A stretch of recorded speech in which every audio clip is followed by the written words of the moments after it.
नमस्कार। स्वदेश न्यूज के इस खास कार्यक्रम में आप सबका स्वागत है। पड़ोस में मुसीबत और भारत में सियासत। बांग्लादेश में सियासी संकट और हिंसा को लेकर भारत में हलचल तेज है। हालांकि सर्वदलीय बैठक में सरकार की ओर से पूरी जानकारी दी गई है, लेकिन उसके बाद भी तंज और विवादित बयानों की राजनीति भारत में देखी जा रही है। अब बांग्लादेश में बिगड़े सियासी हालात के कारण देश में भी सियासत गरमा रही है और मध्य प्रदेश भी इससे अछूता नहीं है। मध्य प्रदेश कांग्रेस के नेता सज्जन सिंह वर्मा ने एक विवादित बयान देकर राजनीति को गरमा दिया है। इसे लेकर भाजपा नेता पलटवार कर रहे हैं। कांग्रेस नेता सज्जन सिंह वर्मा ने कहा कि भारत का हाल भी बांग्लादेश और श्रीलंका जैसे होने वाला है। उन्होंने कहा कि देश की जनता प्रधानमंत्री नरेंद्र मोदी की गलत नीतियों की वजह से प्रधानमंत्री आवास में घुस जाएगी और कब्जा कर लेगी। सज्जन सिंह वर्मा ने कहा कि पहले श्रीलंका में जनता प्रधानमंत्री के घर में घुस गई, फिर बांग्लादेश में भी ऐसा ही हुआ, अब भारत का नंबर है। इससे पहले सलमान खुर्शीद और अब सज्जन सिंह वर्मा के बयान पर भाजपा ने भी पलटवार किया है। भाजपा विधायक रामेश्वर शर्मा ने कहा कि यह कांग्रेस नेताओं का मानसिक दिवालियापन है। इनको पता ही नहीं है कि भारत में बाबा अंबेडकर का संविधान है। भारत में घर नहीं जलाए जाते, यहाँ विरोध करने का तरीका अलग है। उन्होंने कहा कि यह सब जमाती इस्लाम का काम है। क्या कांग्रेस देश जलाना चाहती है? क्या आतंकवाद फैलाना चाहती है? क्या उग्रवाद फैलाना चाहती है? उन्होंने कहा कि यह हथियार उठाने वाला कथन है। कांग्रेस को देश की जनता से माफी मांगनी पड़ेगी। वह बांग्लादेश पाकिस्तान की भाषा सीख रही है और इसे हिंदुस्तान का संविधान पसंद नहीं करेगा। अब बांग्लादेश में हालात बिगड़े हुए, शेख हसीना भारत में है, साथ में बयानों की जो राजनीति हम देख रहे हैं कि लगातार गरमा रही है। चलिए सबसे पहले आपको वो बयान सुनाते हैं सज्जन सिंह वर्मा और रामेश्वर शर्मा का, फिर उसके बाद हम इस मुद्दे पे चर्चा करेंगे। आज मैंने तो आह्वान किया माइक से कि नरेंद्र मोदी जी, अमित शाह जी, मोहन यादव और कैलाश सुन लो। कल बांग्लादेश की जनता घुस गई प्रधानमंत्री आवास में। 6 महीने पहले श्रीलंका की जनता घुस गई थी प्रधानमंत्री आवास में। अब तुम्हारे घरों में ये घुसेगी जनता। जो भ्रष्टाचार अब सहन नहीं हो रहा है, देश की जनता से विरोध। मानसिक दिवालियापन है, चाहे सज्जन सिंह वर्मा हो या सलमान खुर्शीद हो। किस भाषा बोलना चाहते हैं? क्या कांग्रेस आतंकवाद की भाषा बोलेगी? क्या कांग्रेस जमाती इस्लाम की भाषा बोलेगी? क्या कांग्रेस के नेता प्रधानमंत्री जी का, नरेंद्र मोदी जी का घर जलाने की बात करेंगे? अरे कांग्रेस के नेताओं, भारत का संविधान दिखाने के लिए नहीं, पढ़ने के लिए। बाबा साहब अम्बेडकर के संविधान में जो लिखा है वो पढ़ो। लोकतांत्रिक परंपरा में जीता है भारत, भरोसा करता है। श्रीमती इंदिरा गांधी ने देश में आपातकाल लगाया था, 19 महीने तक लोगों को जेल में डाला था, पकड़ कर लोगों को घरों से खींच कर जेल में ले गए, नशबंदी करी, कठोर से कठोर सजाएं दी श्रीमती इंदिरा गांधी ने।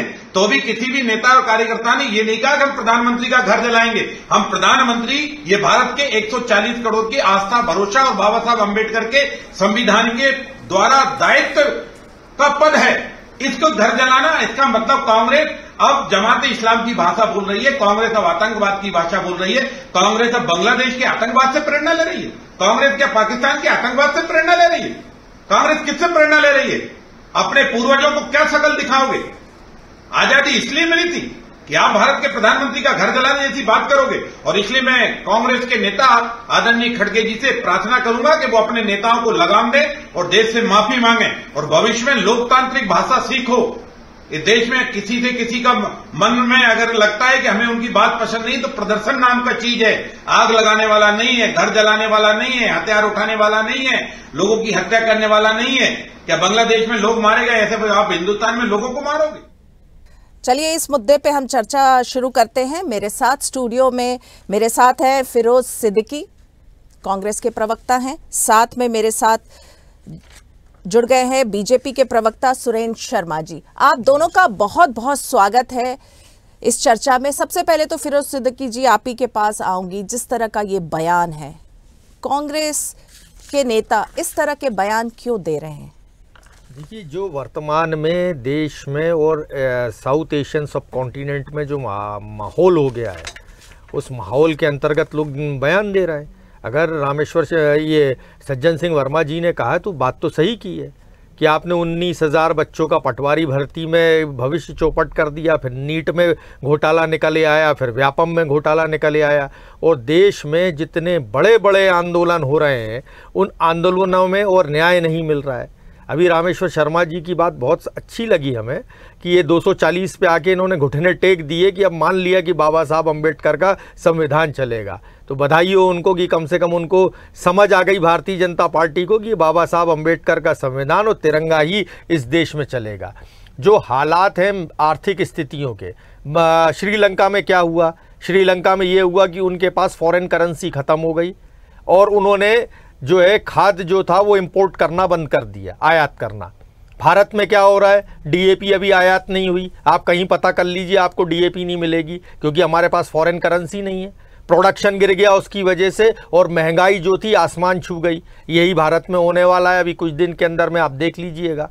जो संवैधानिक संस्थाएं ये अब किसी काम की नहीं रह गई, स्कूल हैं उनकी हालात ख़राब हो गए। आप आर्थिक स्थितियाँ, नौकरियाँ इतनी बेतहाशा नौकरियाँ कम हो गई हैं देश में कि अभी ईपीएफओ का ही जो है वो सामने आया है डाटा। तो अगर आपकी, उन्होंने एक बात बहुत सही की कि जो भ्रष्टाचार और जो नीतियाँ सामने आ रही हैं, जो नीतियाँ भारतीय जनता पार्टी की है, अगर यही नीतियाँ आप कायम रखोगे तो आगे चल के यही स्थितियाँ देश में पैदा होने वाली हैं। फिरोज जी, आप ये कहना चाह रहे हैं कि मतलब जो भी अभी हालात हैं, जो भी भ्रष्टाचार है, वो सबको डील करने के लिए क्या प्रधानमंत्री आवास में घुसना पड़ेगा, या मध्य प्रदेश की बात करें तो मुख्यमंत्री आवास में घुसना पड़ेगा? देखिए क्या हुआ, अगर किसान जो है, ये गांधीवादी देश है, अगर जो देश के किसान जो थे 1.5 साल तक पूरी दिल्ली घेरे रहे, अगर वो अपना आपा खो देते तो क्या प्रधानमंत्री बचते? तो जो ये सरकार की जो आदतें हैं कि किसी ने जाके उन किसानों से चर्चा नहीं की, 700 किसान जो थे वो शहीद हो गए, उनको किसी को इन्होंने मुआवजा नहीं दिया, और ऊपर से वो जो किसान थे वो नक्सली, खालिस्तानी, आतंकवादी वो कहलाने लगे। आप देखिए सीएए एनआरसी में कैसे आंदोलन हुए, लेकिन ये महात्मा गांधी का देश है, लोगों ने संविधान के प्रति आस्था जताई और इसीलिए ये वो सीएए एनआरसी इन्होंने वापस नहीं लिया, किसी से चर्चा नहीं की जाके। नीट का आंदोलन हुआ, किसी से चर्चा की? आप लगातार कह रहे हैं कि गांधी का देश है, नॉन वायलेंस पे हम लोग बिलीव करते हैं, और उसके बाद जो है आपके ही कांग्रेस के ही नेता इस तरह के बयान दे रहे हैं। जब सरकार संवाद नहीं करेगी, सरकार जो है लोगों की बात नहीं सुनेगी, सरकार न्याय नहीं देगी, तो आखिरी की स्टेज क्या आने वाली है देश में? चलिए तो सवाल कर रहे हैं हम आपसे। पूछ लेती हूँ सुरेंद्र शर्मा जी, आप कैसे देख रहे हैं जो पूरी सियासी हलचल है? देखिए मुक्ता जी, फिरोज भाई शायद अपने नेताओं के बयान के अर्थ समझ नहीं पा रही। ये अर्थ कहाँ तक जाएंगे? ये जो नेता बयान दे रहे हैं, चाहे वो सलमान खुर्शीद हो, चाहे सज्जन सिंह वर्मा हो, ये बयान अक्षम है, जहरीले हैं, ये कटीले हैं, ये देश में तनाव उत्पन्न करने वाले हैं, ये किसी भविष्य के षड्यंत्र की ओर इंगित करते हैं। क्या कांग्रेस के नेता ये भूल गए? ये महात्मा गांधी की बात करते हैं। महात्मा गांधी कभी लॉर्ड वायसराय के घर में नहीं घुसे। जब इस देश के प्रधानमंत्री जवाहरलाल नेहरू ने 63,000 वर्ग किलोमीटर जमीन चीन को दे दी, तो कोई देश की जनता प्रधानमंत्री आवास में नहीं घुसी। इंदिरा जी ने आपातकाल लगाया, उन पर भ्रष्टाचार के आरोप लगे, गलत तरीके से चुनाव जीतने के आरोप लगे, तब देश की जनता उनके आवास में नहीं घुसी। राजीव गांधी ने इंदिरा जी हत्या के बाद जब सिखों का नरसंहार हुआ तो उसको अपना मौन समर्थन दिया और कहा कि जब कोई बड़ा पेड़ गिरता है तो धरती हिलती है। देश की जनता राजीव गांधी आवाज में नहीं घुसी। नरसिम्हा राव की सरकार में शेयर, शक्कर और हवाला जैसे घोटाले हुए, उस समय जनता इनसे सुनी घुसी। बोफोर्स कांड के समय जनता राजीव गांधी आवाज में नहीं घुसी। और मनमोहन सिंह की सरकार में धरती से लेकर पाताल तक सारे घोटाले हुए, 2G, 3G, CWG, तब जनता ने मुझे, अरे आप बाबा साहब के संविधान को नहीं जानते, इस देश की आत्मा को नहीं जानते। फिरोज भाई, आप कहना क्या चाहते हो? जनता प्रधानमंत्री आवास में घुस जाएगी? और बांग्लादेश में जो हो रहा है, केवल जनता प्रधानमंत्री आवास में नहीं घुसी। फिरोज भाई, वहां हिंदू मंदिरों को चुन चुन कर जलाया जा रहा है, हिंदुओं की हत्याएं की जा रही है, बहनों बेटियों के साथ बलात्कार किया जा रहा है, आप इसका समर्थन करते हैं? जी बिल्कुल, इस पे जो है रिएक्शन ले लेती हूँ। फिरोज जी, जिस तरह से सुरेंद्र शर्मा जी जो बात कह रहे हैं उस पर आपका क्या कहना है? देखिए, जो हमारी सरकारों में और इस सरकार में फर्क है। हमारी सरकारों में जब जब घोटाले सामने आए, मंत्री के इस्तीफे हुए, वो जेल गए, केस रजिस्टर्ड किए गए, ईडी, सीबीआई विपक्ष के नेताओं क्या नहीं घुसती थी? ये है क्या आज की तारीख में? देश के प्रधानमंत्री बोलने को तैयार नहीं है। विपक्ष का नेता आवाज उठाए, उठाओ डालो बंद करो इसको अंदर। दो मुख्यमंत्री आपने अंदर कर दिए। और आप जो कहते थे आपके यहाँ जो बड़े बड़े घोटालेबाज थे उनका क्या हुआ? सुनते जाइए सुरेंद्र भाई, सुनते जाइए। और दूसरी चीज, इस भारतीय जनता आप बोल लीजिए। भारतीय जनता पार्टी की स्थिति ये है कि ये पहले चीजों को चिल्लाते हैं। जब कोविड के लिए राहुल गांधी जी ने 13 फरवरी को ही बता दिया था कि भारत में कोविड आने वाला है, सरकार जो है बिल्कुल सजग हो जाए, तो क्या कह रहे थे? राहुल गांधी जिस प्रकार से देश में वो फैलाते रहते हैं और अफवाह फैला रहा है, डरा रहा है, नरेंद्र मोदी जी के राज में देश है। और फिर क्या हालत हुए, कोविड ने क्या हाल किया है उस पूरे देश का। फिर एक लहर निकल गई, दूसरी लहर में कहने लगे हमने कोविड फ्री कर दिया। तब भी राहुल गांधी जी ने कहा कि भाई ये ऐसे मसला हल नहीं होगा, कोविड को देखिए। तब भी क्या कह रहे थे कि राहुल गांधी जो है देश का मान नीचे गिराना चाहते हैं, देश को नीचे दिखाना चाहते हैं। फिर क्या हुआ सेकंड लहर में? पूरी दुनिया ने हमारी क्या थू की है। तो सुधरिए, नीतियों को सुधरिए। आप बात कर रहे हैं फिरोज जी, राहुल गांधी की आप बात कर रहे हैं। कल राहुल गांधी ने कितने डिप्लोमेटिक तरीके से जो है ये बांग्लादेश के हालात पे बयान दिया है, लेकिन आप लोगों के अन्य जो नेता हैं वो देखिए किस तरह के इसको अब एक तरह से कहते हैं कि देखिए आप भड़काने वाला बयान दे रहे हैं, कांग्रेस भड़का रही है जनता को। भड़काने वाला बयान ये भारतीय जनता पार्टी को लगता है। हम सजग कर रहे हैं, हम विपक्ष हैं। उन्होंने एक बात और साथ में कही कि जो भ्रष्टाचार और गलत नीतियां हैं सरकार की, अगर यही हालात रहे तो एक दिन ऐसे ही हालात भारत में भी बन जाएंगे। और इस सरकार में एक बड़ी अच्छी खूबी है, ना तो ये विपक्ष को कुछ समझती है, ना ये विपक्ष के को प्रश्न आने देती है, ना किसी ध्यान आकर्षण पर चर्चा कराती है, ना ही जो आंदोलनकारी हैं उनसे संवाद करती है। आंदोलनकारियों को ये कहते हैं आंदोलन जीवी। किसी सरकार ने कहा था कभी किसी को आंदोलन जीवी? तो ये जो आंदोलन जीवी जिस दिन भड़क जाएंगे ना, उस दिन आप ढूंढे से नहीं मिलोगे और आप हमारी और मुसीबत खड़ी कराओगे। वो सारे नेताओं को एक साथ पेल देगी जनता। सुरेंद्र जी, आप क्या कहेंगे जिस तरह से फिरोज सिद्दीकी लगातार बीजेपी का जो आचरण है, पॉलिटिकल जो आचरण है उस पे, पॉलिटिकल जो व्यवहार है उस पे देखिए वो लगातार जो है सवाल उठा रहे हैं कि आप लोग किसी भी तरह से जवाब नहीं देते, अपोजिशन की बातों का जवाब नहीं देते, आरोप का जवाब नहीं देते। इस पर आप क्या कहेंगे? हालांकि अगर अपोजिशन की बातों का, आरोप का अगर जवाब नहीं दिया जाता है, जो फिरोज सिद्दीकी का कहना है, तो क्या इस तरह के बयान सही है? नहीं, देखिए मुख्तार, मुझे तो फिरोज जी की बात पर हंसी आती है, उनके नेता पर भी हंसी आती है। नरेंद्र मोदी जी की सरकार बनने के बाद पहली बार हुआ कि मुख्यमंत्री जी के साथ सामूहिक रूप से प्रधानमंत्री जी बैठते हैं, राज्यों के साथ संवाद करते हैं, विकास योजना बनाते हैं। सरकार में कभी बैठे नहीं। इस देश में विपक्ष के नेताओं को चुन चुनकर जेल में ठूसा गया। इनकी सरकार में इंदिरा जी ने आपातकाल लगाया था। 1 लाख से ज्यादा लोग जेलों में थे।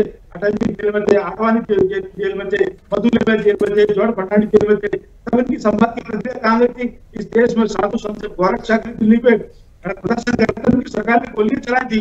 नरेंद्र मोदी जी की सरकार ने किसी पर गोलियां नहीं चलाई। और मुख्तार जी, आप और मैं मध्य प्रदेश में रहते हैं। दिग्विजय सिंह की सरकार में मुल्ताई में किसानों पर गोलियां चली थी, 24 किसान मरे थे। कहाँ इनकी संवाद प्रक्रिया की थी? कहाँ इन्होंने किसानों से बात की थी? और ये कोविड की बात कर रहे हैं। राहुल गांधी कहते कुछ और है, उनका नियत कुछ और होती है। कोविड की वैक्सीन चाहिए, कौन सी चाहिए? फाइजर और मॉडर्ना चाहिए, क्योंकि इनके बाहर संबंध में अपनी दलाली, अपना कमीशन खोलिए करते थे, जो उनकी बात सुनी जाएगी। और मैं तो पूछना चाहता हूँ राहुल, फिरोज भाई, अगर भगवान ना करे बांग्लादेश जैसी नौबत जाएगी तो मुख्तार जी और मैं सुरक्षित रहेंगे या नहीं रहेंगे? आप किसका साथ दोगे? आप जमात इस्लामी का साथ दोगे या भारत की सरकार और सेना का साथ दोगे? जी बिल्कुल सुरेंद्र जी, आपने जो अभी सवाल रेज किए उस पर फिरोज सिद्दीकी का मैं जो है रिएक्शन ले लेती। क्या कहेंगे फिरोज जी? देखिए, कांग्रेस जो है, कांग्रेस ने तो आंदोलन खड़े किए, अंग्रेज़ों को भगाया, इस देश में संविधान लागू किया। जिस संविधान को इनके नेता बयान दे रहे थे कि हम संविधान बदल देंगे, हमें 400 पार दे दीजिए, जनता ने 250 भी पार नहीं होने दिया। तो जो संविधान की आज दुहाई दे रहे हैं वो खुद ही घुटने टेक दिए। आज उन्होंने, जनता ने उनको सबक सिखा दिया अच्छा खासा। अब जो सुरेंद्र भाई कह रहे हैं, सुरेंद्र भाई तो बहुत छोटी सी चीज़ें कह रहे हैं। हम तो ये बता रहे हैं ना कि हमारी पूरी फॉरेन पॉलिसी फेल हो गई। जो हमारी फ्रेंडली गवर्नमेंट थी शेख हसीना की, जो मुजीबुर रहमान की बेटी थी, वो सरकार वहाँ से टर्न डाउन हो गई, वो दूसरी सरकार आके बैठ गई। ऐसे श्रीलंका में चाइना का दखल बढ़ा, उसका नेपाल में दखल बढ़ा चाइना का, भूटान में दखल बढ़ रहा है चाइना का, उन्होंने बांग्लादेश में करके दिखा दिया। तो ये कहीं ना कहीं भारत की जो हमारी जो विदेश नीति है ये कहीं ना कहीं फ्लॉप हो गई, ये कहीं ना कहीं फेल फिरोज जी, हुई है। यहाँ पे एक सवाल ये भी एक जो बात है, इस बात पर भी ध्यान देने की आवश्यकता है। एक सवाल जरूर पूछूंगी फिरोज जी, ये बताइए, देखिए आप लोग अहिंसा की बात करते हैं, उसके बाद आपके बयान जो है वो हिंसा से भरे हुए हैं। देखिए, जब जनता ज़्यादा परेशान हो जाए और विपक्ष, जनता को जब ये दिखने लगे कि अब विपक्ष की भी आवाज़ सुनी नहीं जा रही और जनता जिस प्रकार से सड़कों पर आ जाए, ठीक है, तो किसी भी दिन जो विदेशी ताकतें हैं वो भारत को कमज़ोर करना चाहती हैं। इस बात को भी हमें ध्यान में रखना चाहिए। भारत की जो समृद्धि है उसको वो चाहते हैं कि ये विशाल देश को किसी तरीके से, मतलब आप ये कहना चाह रहे हैं, ये आप अभी जो आप कह रहे हैं कि अगर आपकी बात नहीं सुनी जा रही है, जनता की बात नहीं सुनी जा रही है और जनता अगर हिंसा के रास्ते पे आ जाए तो कांग्रेस उसको सपोर्ट करेगी, आप ये कहना चाह रहे हैं?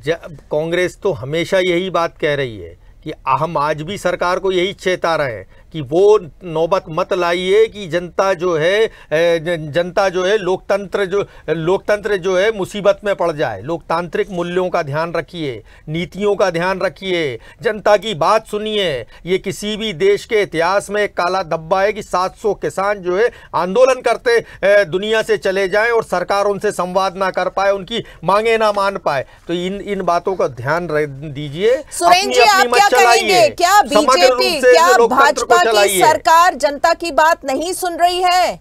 लोकतांत्रिक तरीके से अगर प्रोटेस्ट हो तो उसका कोई रिजल्ट नहीं आएगा, क्योंकि जिस हिसाब से कांग्रेस के बयान आ रहे हैं, जिस हिसाब से फिरोज सिद्दीकी भी कह रहे हैं, उनका यही कहना है कि अब जो है बातें नहीं सुनी जा रही है, जनता परेशान होके आगे चल के हिंसा के रास्ते पे जाएगी। मुक्ता जी, एकमात्र यही वो सरकार है जो जनता की बात सुनती है। आप ट्विटर से भी सुझाव देते हैं, आप फेसबुक से भी सुझाव देते हैं, तो सरकार उस पर कार्रवाई करती है, उस पर निर्णय लेती है।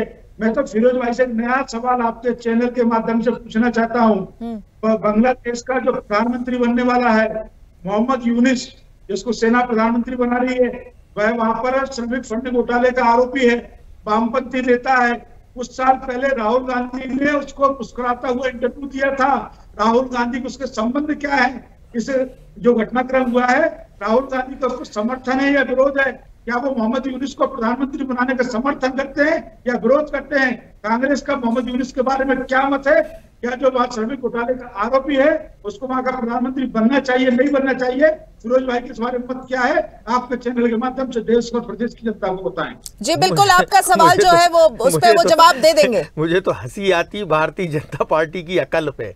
भाई, विदेश नीतियां कभी नहीं बदलती, चाहे पक्ष की सरकार रहे या विपक्ष की सरकार रहे। मैंने अभी कहा ना कि शेख हसीना की जो सरकार थी और उसकी जो नीतियां थी वो भारत की पक्षधर थी, भारत की सहयोगी एक सरकार थी वो, और उससे हमारा व्यापार बढ़ रहा था, उससे उनसे जो हमारे सामरिक रिश्ते थे वो बहुत मधुर थे, और उनकी सरकार का जाना कहीं ना कहीं भारत के लिए भी नुकसानदेह है।